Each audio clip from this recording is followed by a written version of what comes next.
Ulcer രോഗം urine therapy ചെയ്തത് കൊണ്ട് സുഖപ്പെട്ടതായ റിപ്പോർട്ടുണ്ടല്ലോ. ഇതിന് ശാസ്ത്രീയമായ അടിസ്ഥാനം എന്തെങ്കിലും ഉണ്ടോ?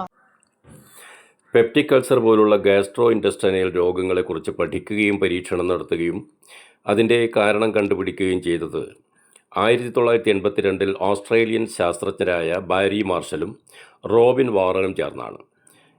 ഗാസ്ട്രൈറ്റിസും പെപ്റ്റിക് അൾസറും ബാധിച്ച രോഗികളുടെ ആമാശയത്തിൽ ഹെലിക്കോബാക്ടർ പൈലോറി, ചുരുക്കത്തിൽ എച്ച് പൈലോറി എന്നറിയപ്പെടുന്ന ബാക്ടീരിയയുടെ സാന്നിധ്യം അവർ കണ്ടെത്തുകയുണ്ടായി. 2005 ഈ കണ്ടെത്തലിന് ഈ ശാസ്ത്രജ്ഞർക്ക് നോബൽ പ്രൈസ് കിട്ടുകയുണ്ടായി. ഇത്തരം രോഗങ്ങളെ ചെറുക്കാനുള്ള ആൻറ്റിബയോട്ടിക്കുകളുടെ കണ്ടുപിടുത്തവും ഇതിൻ്റെ തുടർച്ചയായി ഉണ്ടായി. ഈ രോഗം ബാധിക്കുമ്പോൾ ആമാശയ ഭിത്തിയിൽ വീക്കമുണ്ടാകുന്നു, ഇൻഫ്ലമേഷൻ ഉണ്ടാകുന്നു. ആമാശയത്തിലും ചെറുകുടലിലും വ്രണങ്ങളുണ്ടാകുന്നു. ഇത് ക്രമത്തിൽ ആമാശയ ക്യാൻസറായി മാറാനുള്ള സാധ്യതയുമുണ്ട്.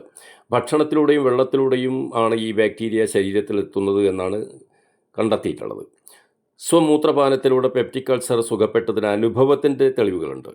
15 വർഷമായി നിരന്തര ചികിത്സകൾ ചെയ്തിട്ടും മെഡിക്കൽ കോളേജിലുള്ള ചികിത്സകളൊക്കെ നടത്തിയിട്ടും മാറാത്ത അൾസർ രോഗം 2 മാസത്തോളം യൂറിൻ തെറാപ്പി സ്വയം ചെയ്തപ്പോൾ സമ്പൂർണ്ണമായി സുഖപ്പെട്ട ഒരു രോഗി ഇക്കാര്യം തുറന്ന് അറിയിച്ചിട്ടുണ്ട്. ഇതിന് എന്തായിരിക്കും ശാസ്ത്രീയ കാരണം എന്നാണ് ചോദ്യം.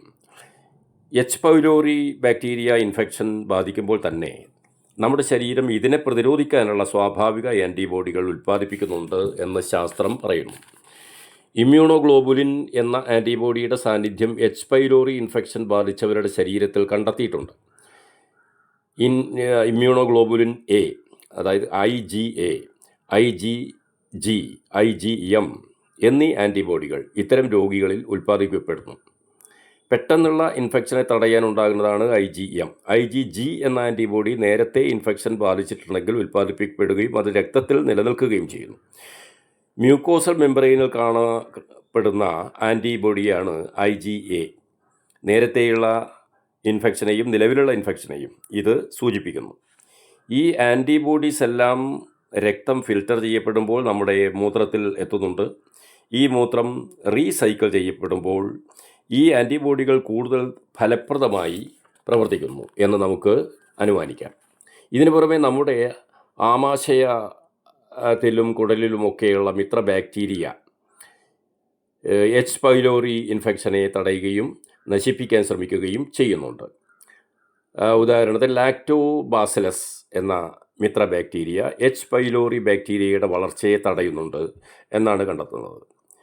കുടൽ വീക്കത്തെ തടയാനും ഇവയ്ക്ക് കഴിയും.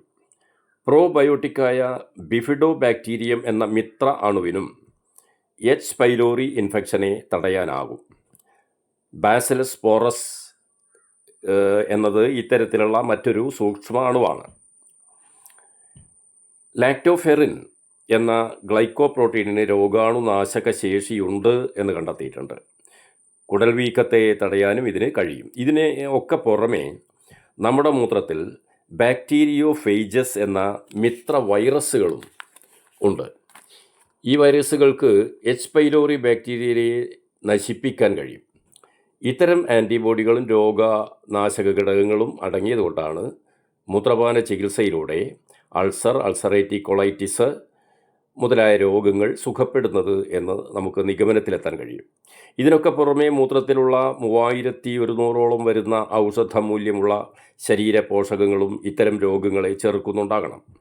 ഏതായാലും 10-15 വർഷക്കാലം ആൻറ്റിബയോട്ടിക് ചികിത്സ നടത്തിയിട്ടും മാറാത്ത ഇത്തരം ആമാശയ രോഗങ്ങൾ അല്ലെങ്കിൽ കുടൽ രോഗങ്ങൾ മൂത്രചികിത്സയിലൂടെ എളുപ്പത്തിൽ മാറുന്നു എന്ന യാഥാർത്ഥ്യത്തെ നമുക്ക് അവഗണിച്ചുകൂടാ. നന്ദി.